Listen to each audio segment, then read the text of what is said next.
Ang lihim ng lumang orasan, Part 4, ang huling pagpili. Nanginginig ang kamay ni Nico habang hawak ang lumang orasan. Mga alaala, unti-unti nang nawawala. Kaibigan, hindi na niya kilala mga sandali, hindi na niya maalala. Kung magpapatuloy pa ako, baka pati si Lolo makalimutan ko, bulong niya. Umupo siya sa sahig, tulala. Sa harap niya, dalawang pagpipilian. Ituloy ang pagbabalik at itama ang lahat o tumigil at tanggapin ang mga pagkukulang.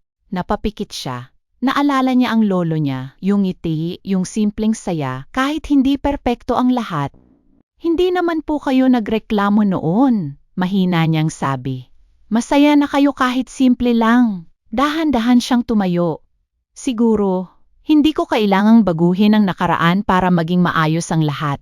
Hinawakan niya ang orasan. Mahigpit, pero may isang bagay pa akong gustong gawin. Tik-tak, tik-tak, tik-tak. Huling beses siyang bumalik pagdilat niya. Nasa kwarto siya. Nakahiga ang lolo niya, mahina na. Ito na yon, ang huling araw. Lumapit si Nico, may luha sa mata. Lo, mahina niyang tawag.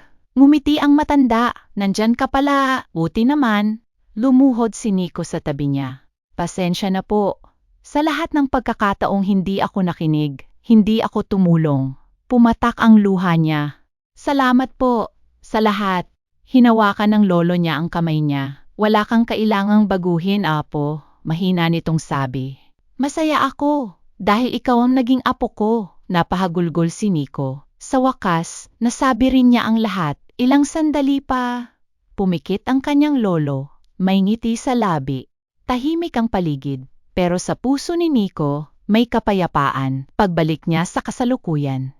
Tahimik ang bahay. Wala na ang lolo niya. Pero ngayon, hindi na mabigat. Ngumiti si Nico kahit may luha. Okay na lo. Tiningnan niya ang orasan.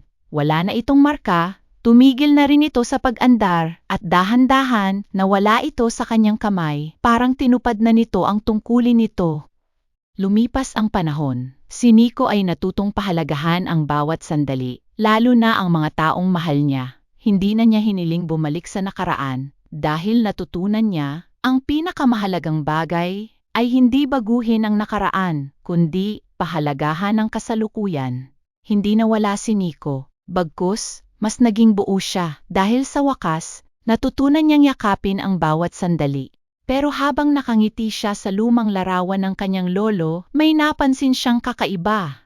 Sa gilid ng larawan, may isang lumang orasan na tila hindi niya pa nakikita noon at ang mga kamay nito unti-unting gumagalaw. Aral na kwento, hindi lahat ng mali kayang balikan para itama, pero lahat ng aral pwedeng gawing gabay para magbago ngayon. Kaya habang may oras pa, huwag mong tipirin ang pagmamahal, ipadama mo ito para hindi magsisi sa huli.